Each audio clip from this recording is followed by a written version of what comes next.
Our Complex Redefine tool is used to substitute one piece of geometry in a range of another piece. So here we've got a complex geometry and I want to replace it with this subsection here. It's become very easy to use this tool. I can simply select the two pieces of geometry and it will replace them. Now there's a couple of options on how you want to keep the leftover pieces, but the important part is it's just intuitive to use.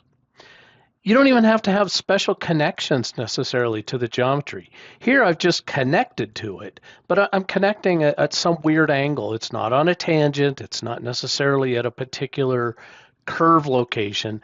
We will still sort that out, and you can come in and run the complex on it. So I pick my original complex element, the substituting piece, and we see the resultant is that we've now got one continuous complex geometry there.